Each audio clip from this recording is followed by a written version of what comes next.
오늘 날씨가 굉장히 좋습니다. 선선하니 꼭 여름 오기 전에 가을이 먼저 온 것 같이 시원한 날씨인 것 같습니다.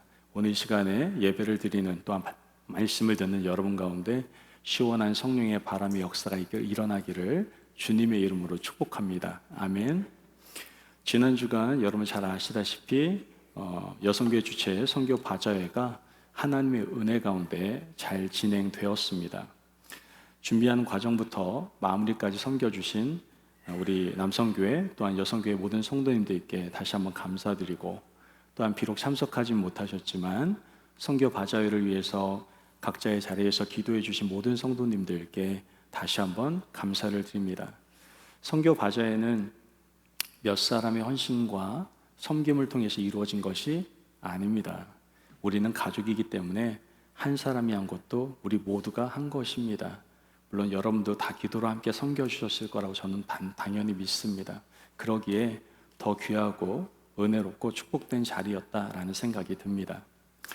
세상 사람들은 이 선교 바자회를 보면서 어떻게 생각을 할까요? 아니 세상 사람들 말고 젊은 사람들, 우리 젊은 사람들은 선교 바자회 생각할 때 어떤 이미지가 떠오르십니까?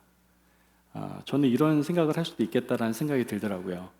이틀 동안 바자회를 통해서 벌어봤자 얼마나 번다고, 사람들이 그렇게 고생을 하고 꼭 이렇게까지 해야 되나, 이런 생각을 할 수도 있지 않을까? 세상 사람들 충분히 그런 생각을 하지 않을까? 라는 생각을 해보게 되었습니다. 너무 비효율적이고 좀 비합리적인 것 같다라고 세상 사람들은 말할 수 있을 것 같습니다. 세상 논리로는 충분히 납득도 되고 또 설득력이 있는 말 같기도 합니다. 하지만 이렇게 말하는 것은 영적인 축복에 대해서 전혀 무지하기 때문에 이런 말을 하게 되는 겁니다. 제가 이번 선교 바자회를 위해서 기도하면서 하나님께 저에게 주신 마음이 있었습니다. 그래서 그 두 가지를 놓고 하나님께 기도하면서 선교 바자회를 준비했습니다. 먼저는 이 선교 바자회를 통해 지역사회에 복음으로서 선한 영향력을 끼치는 시간이 되었으면 좋겠다. 그래서 이번 선교 바자회는 이전과 조금은 달랐어요. 예전 선교 바자회는 그래도 받을 만큼 좀 가격을 받았었거든요. 이번 선교 바자회는 정말 말도 안 되는 가격으로 주위에 있는 조금 힘들어하는 분들이겠죠. 아무래도 그런 분들에게 물건을 나눠주면서 교회에 첫 발걸음을 내딛게 하는 그런 은혜의 시간이었습니다. 저는 개인적으로 너무 기쁘고 좋았습니다. 또한 더 나아가 하나님의 꿈, 하나님의 소망인 선교 사명을 감당하라는 마음을 저에게 주셔서 이 두 가지 기도 제목을 놓고 함께 제가 기도했던 것 같습니다. 이러한 하나님의 마음을 갖고 선교 바자회를 준비하다 보니까 저에게 있어서는요, 모든 것이 다 그냥 은혜였습니다. 제가 볼 때는 각자의 성령의 감동 받으신 방식대로 섬기고 헌신하는 모습이 얼마나 아름다운지 제가 이렇게 말로 표현할 수가 없더라고요. 선교 바자회가 준비될 수 있도록 미리 하루 전에, 그러니까 목요일 하루 전에 수요일 날 사람들을 동원해서 준비해 주신 남성교회, 또 3일 동안 함께 준비해 주고 식사를 준비해 주었던 손길, 심지어 휴가를 내서 그 바자회에 동참해 주셨던 손길, 선교 바자회에 참여해 주시면서 작은 시간이라도 짧은 시간이라도 함께 해줬던 그런 또한 손길, 또한 기도해 주셨던 아름다운 손길들, 이런 것들이 잘 어우러져서 이번 선교회가 더욱더 은혜되고 축복이었던 것 같습니다. 성령님이 함께 하시니까 힘든 것도 힘들지 않더라고요. 사실 저도 이제 나이 얘기하면 안 되는데요. 참 어르신들 앞에서. 하여튼간 체력적으로 버거운 부분들이 분명히 있더라고요. 그런데 제 솔직한 고백이지만 하나도 안 힘들었습니다. 그냥 감사하더라고요. 제가 감당할 수 있는 것도 감사하고, 이렇게 헌신하는 모든 사람들이 함께 하니까 저는 그냥 감사밖에 안 나오더라고요. 여러분, 어떤 하나님의 일을 할 때에 불평과 원망이 나옵니까? 이유는 딱 하나예요. 성령님과 함께 하지 않기 때문에 그렇습니다. 근데 이번 선교 바자회가 성령님과 함께 하니 모든 것이 은혜더라고요. 제가 이렇게 함께 이번 선교 바자회 준비하시는 분들 가운데서 불평, 불만, 소리내는 분을 단 한 소리도 듣지 못했어요. 그냥 다 감사, 너무 좋다. 얼굴은 좀 힘들어하는 기색이 보여요. 육체적으로 좀 힘들죠. 아무래도 3일을 하니까. 그런데도 불구하고 왠지 모르는 그러한 밝음의 모습들을 보면서 제가 참 많이 은혜를 받았던 것 같습니다. 아무쪼록 모든 것을 행하신 하나님께 우리 영광의 박수 한번 올려드렸으면 좋겠습니다. 모든 것 하나님이 하셨습니다. 아멘. 앞으로도 세상에서 뭐라고 말하든 하나님께서 원하시는 또한 뜻하시는 것이라면 온전히 순종할 수 있는 또한 새로운 일들을 이루어 나갈 수 있는 우리 임마누엘 교회가 되기를 주님의 이름으로 축복합니다. 아멘. 오늘 말씀을 보면서 그때 당시에는요, 일반적인 유대인의 생각과는 다른 어떤 조금 특이한 행동을 하는 예수님의 모습을 우리는 발견할 수가 있게 됩니다. 어떤 특이한 모습을 발견할 수 있느냐? 보통 유대인들은 예루살렘에서부터 갈릴리로 갈 때 길이 정해져 있습니다. 예루살렘에서 갈릴리까지 가는 길입니다. 보면은 A 코스, B 코스가 있어요. 자, 그렇다면 A 코스가 가까울까요? B 코스가 가까울까요? 너무 어려운가요? 그림상으로 볼 때? 예. A 코스가 당연히 직선거리입니다. 가장 가까운 거리죠. 한 150km 조금 넘는 거리고요. 걸어서도 한 3일 정도면 갈 수 있는 거리입니다. 다른 길에 비하면 B 코스나 아니면 반대쪽 해변가 길로 돌아서 가는 거에 비한다면 절반 가까이 가까운 시간과 거리를 절약할 수 있는 코스가 바로 A 코스, 사마리아를 통과하는 길입니다. 그런데 당시 유대 사람들은 갈릴리로 가려고 할 때 사마리아를 지나가지 않았습니다. 오히려 요단강을 건너서 베레아 지방으로 돌아서 이 나사렛으로 가게 되었다라는 것이죠. 왜 그랬을까요? 당시 사회는요, 천대받는 사람들이 있었습니다. 바로 사마리아 사람들이었어요. 이 사마리아 사람들은요, 유대인들에게 있어서는 세리나 창녀, 사생아, 이방 노예보다도 더 낮은 계층의 사람으로 취급받았습니다. 그 이유가 무엇이었을까요? 이 사마리아에는 우상 숭배가 있었고, 또 궁극적으로 싫어하는 이유는 자기네 피가 아니다라고 생각한 거예요. 이스라엘 백성들이 거기 거하는 사람들은 외국인과 함께 결혼을 하고 아이를 낳기 시작했거든요. 물론 그게 자기가 원해서 그런 것도 아닙니다. 피지배 계층이었기 때문에 어쩔 수 없이 정책에 의해서 그렇게 됐음에도 불구하고 유대인들은 그거를 인정하지 않았습니다. 너희들은 혼혈민족이야. 이스라엘 피를 지닌 족속이 이젠 아니야 라고 얘기하면서 유대인들은 보편적으로 이 사마리아인들을 경멸했다라는 것이죠. 이러한 상황을 예수님께서 모르시는 것도 아니었을 텐데, 그렇다면 사마리아를 통과하는 게 지혜로운 겁니까? 통과하지 않는 게 지혜로운 겁니까? 통과하지 않는 게 지혜로운 거거든요. 되도록 피하고 베레아 지방을 통해서 이 갈릴리로 가는 것이 지극히 정상적인 코스였는데, 예수님께서는 갈릴리를 가실 때 어디로 가십니까? 오늘 말씀을 보니까 사마리아를 통과해서 가시더라라는 거예요. 여러분, 이게 간단한 사건이 아닙니다. 굉장히 중요한 사건이에요. 예수님께서 사마리아로 지나가신 것은 예수님께 있어서는 분명한 의도가 있는 행동이었다라는 것이죠. 일반적인 행동이 아니었잖아요. 의도적인 행동이었다라는 거예요. 그렇다면 예수님께서 왜 이러한 의도적인 행동을 하셨던 것일까요? 예수님이 사마리아로 통과했다라는 것은 어떻게 보면 일종의 반역행위일 수도 있어요. 민족 반역 행동일 수도 있고요. 종교적으로 보면은 이단 행동이다라고도 지칭할 수 있습니다.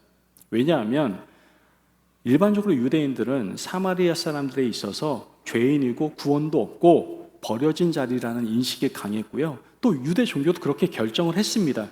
그렇기 때문에 그들을 지지한다거나 그들과 뭔가 함께한다라는 것 자체가 반역행위이고 이단 행동일 수 있었다라는 것이죠. 자, 그렇다면 오늘 예수님께서 이렇게 사마리아로 통과하시는 모습을 통해서 오늘 우리는요, 예수님께서 원하시는 모습이 어떠한 교회인지를 우리는 발견할 수가 있게 됩니다. 한번 오늘 세 가지를 통해서 함께 살펴보기를 원하는데요. 첫 번째는 예수님은 복음 운동을 일으키시기 위해서 사마리아를 통과하셨던 겁니다. 왜 통과하셨다고요? 복음 운동을 일으키시기 위해서 사마리아를 통과하신 겁니다. 요한복음 4장 3절에서 4절 말씀을 같이 한번 보도록 하겠습니다. 같이 한번 읽어볼까요? 시작. 유대를 떠나사 다시 갈릴리로 가실새 사마리아를 통과하여야 하겠는지라. 지금 의도적으로 통과하고 계시는 겁니다. 예수님께서는 이 의도적인 통과를 통해서 복음운동이 무엇인지를 우리에게 얘기하고 계십니다. 그 복음운동은 무엇이냐? 바로 여호와 하나님을 아버지 하나님으로 바꾸는 운동, 예수님의 복음운동을 지금 우리에게 보여주고 계신다라는 것이죠. 사실 이 종교란 것은요, 혁명이라는 것이 있을 수가 없습니다. 예수님도 그래서 절대 혁명가는 아닙니다. 유대교를 뒤집어 놨잖아요. 혁명가는 아니에요. 예수님은 구약 종교, 즉 유대교를 혁명하신 분이 결코 아닙니다. 마태복음 5장 17절 말씀을 보면 예수님은 혁명가가 아니다라고 분명히 얘기하고 있습니다. 한번 볼까요? 17절 말씀, 내가 율법이나 선지자를 어떻게 해요? 폐하러 온 줄로 생각하지 말라. 난 혁명가가 아니다. 그리고 뭐라고 얘기하시는 거예요? 내가 폐하러 온 것이 아니라 완전하게 하러 왔다라고 얘기하고 계시는 거예요. 여러분 이거 잘 들으셔야 돼요. 혁명가가 아닙니다. 뭔가 뒤집은 게 아닙니다. 본질이 무엇인지를 다시 한번 채웠다라는 거예요. 예수님께서는 율법과 선지자, 즉 유대 종교를 폐하러 온 것이 아니라 완전하게 하시기 위해서 왔다라고 분명히 성경은 말하고 있습니다. 예수님께서 십자가에 못 박히신 것은 유대 종교를 혁명하기 위해서 그런 이유 때문이 아니라 유대 종교를 완전하게 하려는 복음운동, 이 복음운동이 유대 지도자들에게는 맞지가 않았던 겁니다. 거슬렸던 거예요. 유대 종교란 그렇다면 무엇입니까? 유대 종교는요, 여호와 하나님의 종교로 구약에 거의 5,000번 이상 기록이 되어 있습니다. 여호와 하나님, 좀 간단하게 말씀드리면은 유대 나라를 주관하고 지키는 수호신이라는 생각을 가진 신앙의 종교입니다. 예수님께서는 이러한 여호와 하나님의 종교는 세례 요한 때까지라고 분명히 성경에서 말하고 있습니다. 그리고 이제부터는 아버지 하나님의 종교로 발전해야 됨을 예수님께서는 우리에게 말씀하고 계시죠. 누가복음 16장 16절 말씀을 한번 보도록 하겠습니다. 같이 한번 읽어볼까요? 시작. 율법과 선지자는 요한의 때까지요. 그 후부터는 하나님의 나라의 복음이 전파되어 사람마다 그리로 침입하느니라. 아멘. 여러분 예수님은요, 여호와 하나님이란 말을 사용하셨을까 안 했을까요? 여호와 하나님이란 말을 사용하신 적이 없습니다. 언제나 아버지 또는 아버지 하나님이라고 말씀을 하셨습니다. 복음이 무엇인가 한번 생각해 보면 다른 게 아닙니다. 예수님을 통해서, 누구를 통해서? 예수님을 통해서 여호와 하나님이 아버지 하나님이 되어버리는 겁니다. 믿으십니까? 아멘. 이게 복음이에요. 여호와 하나님이 아버지 하나님으로 변화되는 역사, 이게 바로 복음입니다. 누구를 통해서? 예수님을 통해서. 예수님을 통해서 온전히 예수님을 믿으면 하나님이 아버지가 되시고 우리는 그분의 뭐예요? 자녀가 되는 겁니다. 이것이 바로 복음이에요. 하나님의 자녀가 되는 것. 하나님의 자녀에게 허락되는 특별한 단어가 있습니다. 그 단어가 뭐예요? 아버지다라는 거예요. 교회는 어떻게 보면 처음에는 이 진리 가운데에서 열심히 성장을 하게 됩니다. 여러분도 그렇지 않습니까? 주님 인격적으로 만나고 난 다음에 뭐라고 얘기해요? 아버지 사랑합니다. 아버지 사랑합니다. 고백하면서 하나님께 나아가지 않습니까? 그런데요, 많은 교회들이 세월이 지나고 나면 이 초기의 진리가 좀 퇴색해지고요, 다른 거에 신경을 쓰기 시작합니다. 헌금에서 모아놓은 재산이라든가 큰 건물, 경영학적인 어떤 교회 운영, 발전, 이런 것들이 바로 종교 행위가 되어버리는 것을 종종 보게 됩니다. 그 안에는 참 생명이 완전히 상실되어 버리죠. 이게 교회 건물의 문제입니까? 행정의 문제입니까? 여러분은 어떻습니까? 아버지 왔어요. 아버지 너무나 사랑해요. 우리 아버지 보고 싶어서 내가 이 자리에 왔어요. 그러한 마음으로 이 자리에 오셨습니까? 아니면 이번 주일은 종교 행위하는 날, 그래서 종교 행위하기 위해서 이 자리에 나오셨습니까? 과연 오늘날의 교회는 어떤 시점에 있는지, 또한 우리 교회는 어떤 시점에 있는지 우리 한번 돌아볼 필요가 있습니다. 과연 참 생명이신 예수 그리스도, 예수 그리스도 통해서 정말 하나님을 아버지라 고백하며 나오는 자리인지, 아니면 종교 행위를 하고 있는 자리인지. 예수님과 유대인의 싸움은 다른 싸움이 아니었습니다. 아버지 하나님으로 바꾸려는 예수님의 생명운동, 복음운동과 여호와 하나님을 주장함으로 당시 종교를, 기득권을 유지하려고 하는 바리새인들과 치열한 싸움이었다라는 것을 우리는 알게 되는 겁니다. 누가복음 2장 41절에서 52절 말씀을 보면 12살 때 부모님이 예수님을 잃어버립니다.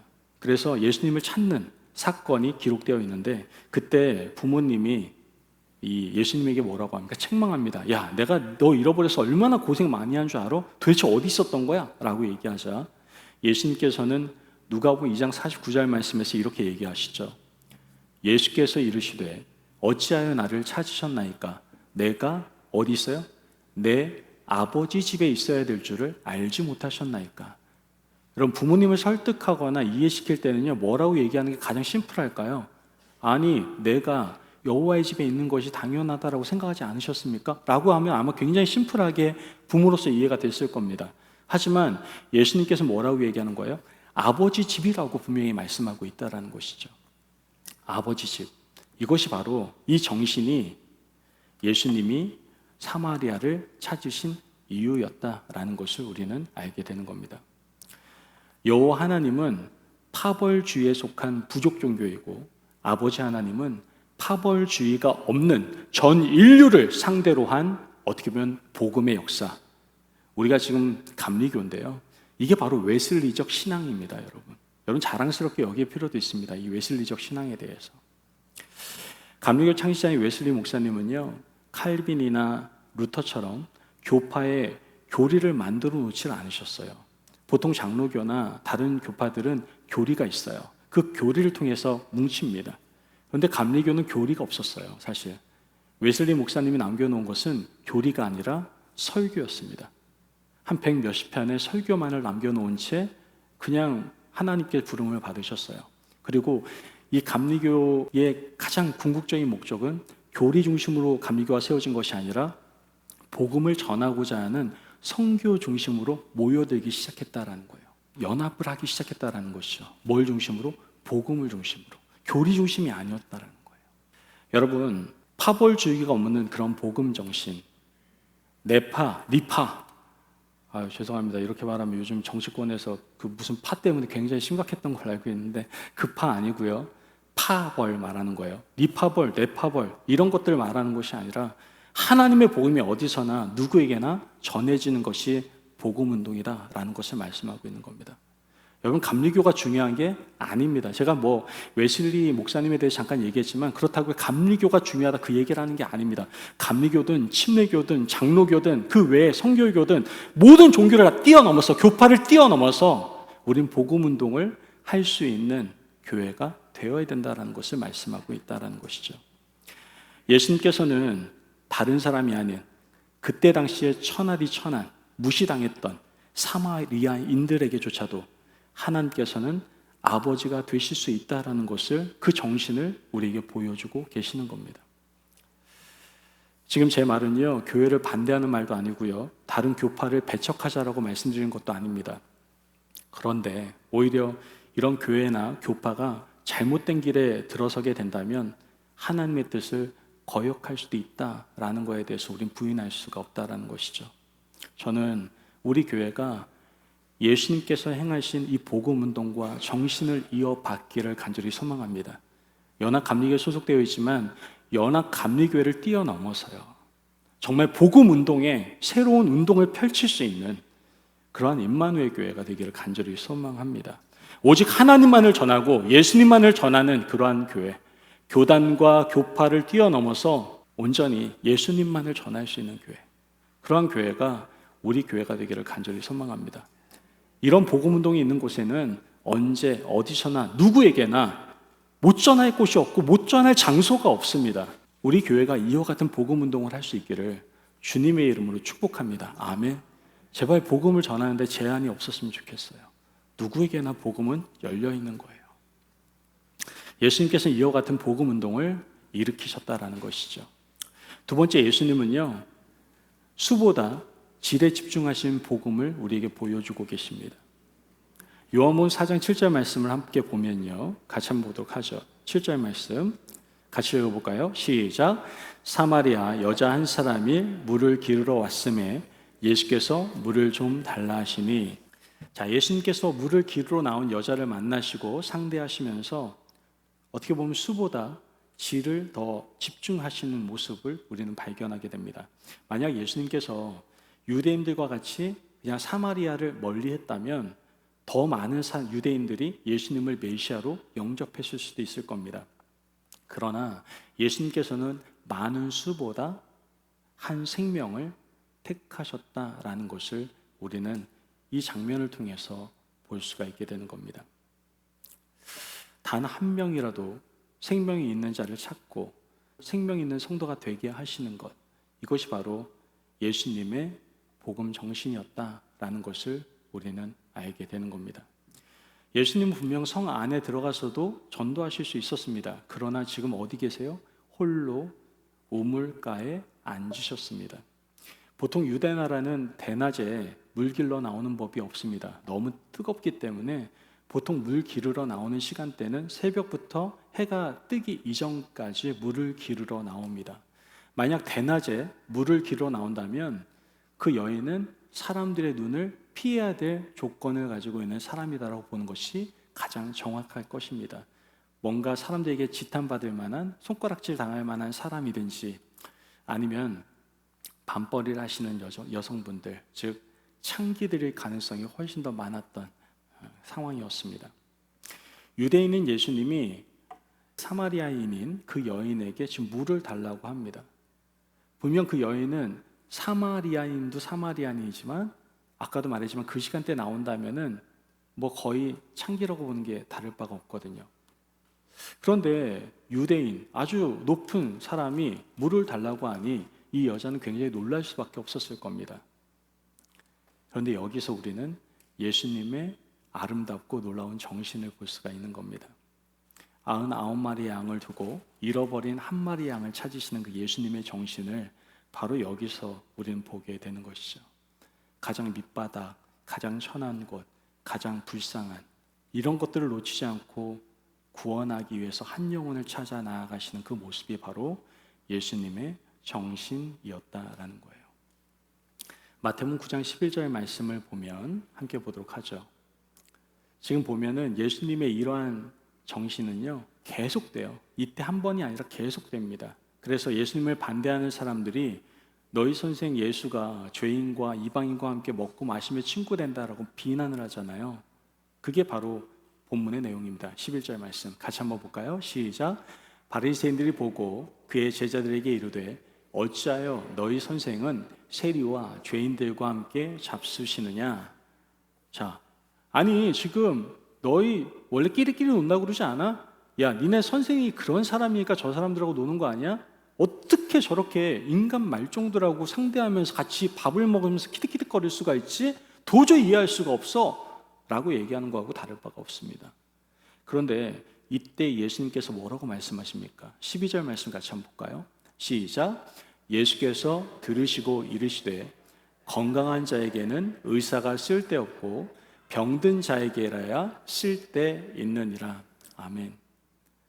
여러분, 예수님께서 말씀하시는 겁니다. 내가 필요한 사람은 나를 정말로 필요한 사람이 필요한 거다. 지금 말한 것처럼 건강한 자에는 의사가 필요 없지만 병든 자, 상처받은 자, 어려움 당하고 있는 자, 그런 자에게 자신이 필요한, 난 그런 한 영혼을 위해서 난 달려가노라 라고 말씀하고 계시는 겁니다. 여러분, 우리의 모습 한번 돌아봅시다. 우리 몸을 보면 가죽으로 덮여 있으니까 망정이지 우리 속을 들여다보면 얼마나 추하고 더럽습니까? 솔직히 세상에서 가장 무섭고 추한 것이 저는 인간이라고 생각합니다. 솔직히. 하지만 만약에 더럽고 추하고 그래서 이 세상에 다 버림받는다고 한다면 이 세상에 남을 만한 인간은 아마 존재하지 않을 겁니다. 우리는 이러한 세상 가운데에서 진리와 생명을 이루고 전할 수 있어야 된다는 거예요. 무슨 정신을 가지고? 예수님의 복음 정신을 가지고 말이죠. 이게 바로 기독교입니다. 여러분, 말씀을 계속 보면 마가복음 11장 12절 말씀 보면 열매 없는 무화과 나무를 저주하신 그러한 사실이 성경에 기록되어 있거든요. 마가복음 11장 12절 말씀에 이튿날 그들이 베다니에서 나왔을 때 예수께서 시장하신지라 이렇게 얘기합니다. 지금 예수님께서는 예루살렘에 입성하고 난 다음에 베다니에 잠깐 들리십니다. 그리고 난 다음에 나오면서 지금 이 말씀이 나오는 건데요. 베다니 마리아 집에 갔을 때 충분히 대접을 받을 대로 받았을 겁니다. 사이가 좋거든요. 충분히 먹었을 겁니다. 충분히 대접받았는데도 불구하고 지금 시장하시다라고 얘기를 하고 있거든요. 이 본문은 육적으로 배고프다라는 뜻으로 해석하면 안 됩니다. 여기서 예수님께서 시장하시다라고 말씀하는 것은 생명 없는, 열매 없는 유대 종교를 보시면서 너무나 영적인 시장함을 느끼셨다라고 해석하는 것이 훨씬 더 정확한 해석이다라는 것이죠. 예수님의 정신인 기독교는 다른 게 아닙니다. 생명의 종교예요. 생명이 있기를 원한다라는 거예요. 한 생명 한 생명이 회복되고 주께로 돌아오기를 원하시는 그 마음과 정신이 바로 예수님의 복음 정신이다라는 것을 우리에게 말씀해 주고 있다라는 것이죠. 지금 교회들은 어떻습니까? 어떤 현실 가운데 놓여 있습니까? 열매 없고 잎사귀만 무성한 나뭇가지 같은 교회의 모습은 아닙니까? 교회는 비대해지고 있습니다. 그런데 영혼의 생명에 대해서는 무관심한 채 그냥 교회를 운영하고 있는 교회가 너무나도 많은 것 같습니다. 우리 교회 모습 또한 어떻습니까? 정말 한 영혼의 생명을 위해서 우리는 서로 힘쓰고 있습니까? 여러분, 베다니에 나오시면서 예수님께서 무화과 나무를 보시고 하신 말씀, 야, 생명이 있어야 되는데, 한 생명 살리는 거에 정말 집중해야 되는데 정말 그런 모습이 보이질 않는구나. 이렇게 지탄받는 교회가 아니라 예수님이 바라보실 때 정말 이 교회는 생명의 풍성한 열매들이 많이 맺혔구나 라고 인정받을 수 있는 교회가 바로 우리 임마누엘 교회가 되기를 주님의 이름으로 축복합니다. 아멘. 마지막으로 예수님께서 우리에게 보여주신 것은 바로 그리스도이신 예수님을 만나고 전하는 것이 바로 교회다라고 우리에게 말씀해 주고 계십니다. 마가복음 11장 15절에 17절 말씀을 보면 예수님께서는 성전으로 오시게 됩니다. 그리고 이 성전에 대해서 뭐라고 말씀하십니까? 만민의 기도하는 집이라라고 분명히 증거하십니다. 그런데 예수님께서 이렇게 만민의 기도하는 집이라고 얘기하신 것과 너무나도 다르게 성전 안에는 어떠한 일이 벌어지고 있습니까? 장사꾼으로 꽉 차 있고요. 소명과 없는, 어떻게 보면 직업의식에 빠져버린 종교 지도자들, 정치에 혈안되어 있는 그러한 종교 지도자들의 활동 무대가 되어버린 것을 우리는 보게 됩니다. 예수님께서 이런 것을 지적하고 뭐라 하신 거예요. 그러니까 기존에 있는 종교 사회에서 예수님을 십자가에서 죽이려고 그렇게 안간힘을 쓰고 끝내는 죽여버린 겁니다. 여러분, 교회는요, 이런 교회들이 없지 않아요. 생각보다 많습니다. 이런 상황 가운데에서 사마리아 여자가 교회가 무엇인지에 대한 질문을 던지더라고요. 요한복음 4장 19절에서 20절 말씀을 보면 이렇게 사마리아 여자가 예수님께 질문을 하죠. 여자가 이르되 내가 보니까 선지자로소이다. 우리 조상들은 이 산에서 예배하였는데 당신들의 말은 예배할 곳이 예루살렘에 있다 하더이다. 우리가 예배할 교회는 어디입니까? 라고 질문을 던지는 겁니다. 이러한 사마리아 여인의 질문에 대해서 예수님께서 교회가 무엇인지에 대해서 정확하게 알려주시는데요. 이건 우리가 입술로 함께 고백해야 될 것 같습니다. 요한복음 4장 21절에서 24절 말씀 같이 한번 읽어봅시다. 시작. 예수께서 이르시되 여자여 내 말을 믿으라.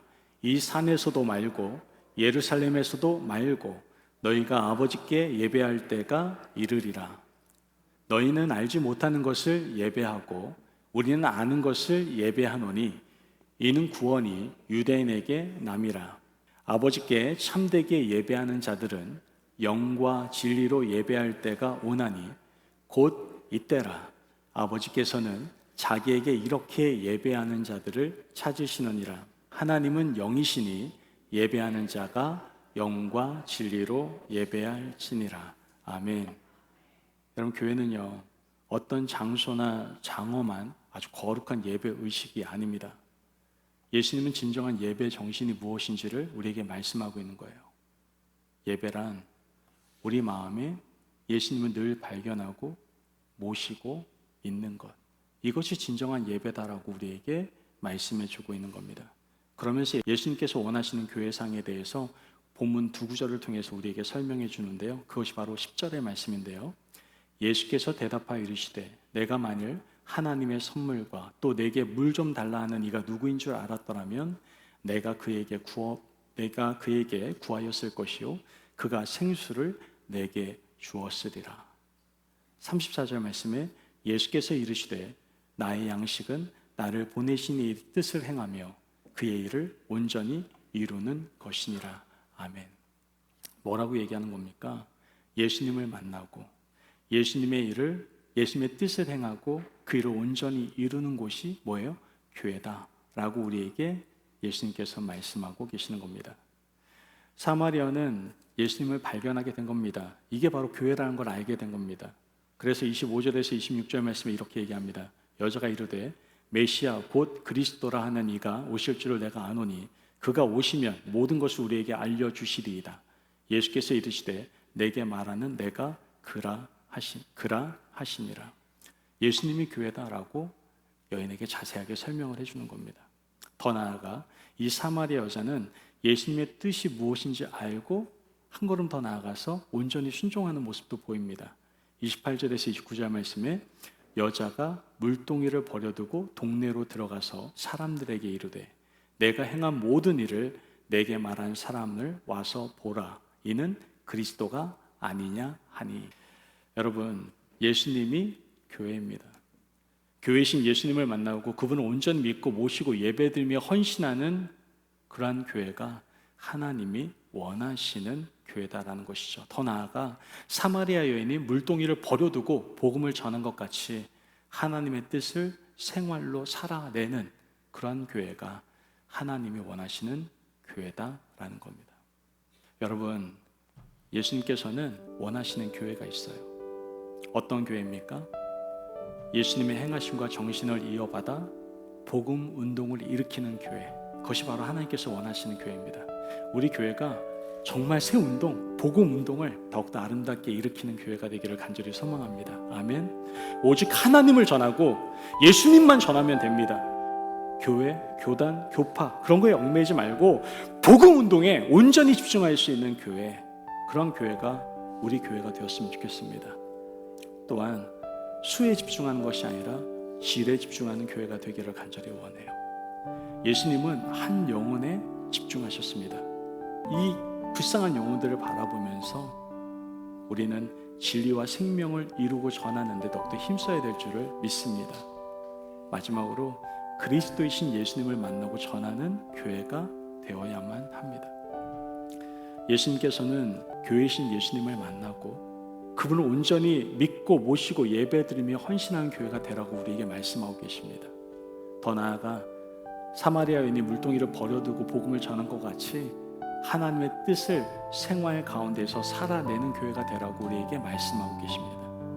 우리 교회가 예수님께서 이러한 아름답게 원하시는 교회가 되기를 간절히 주님의 이름으로 축복합니다. 아멘.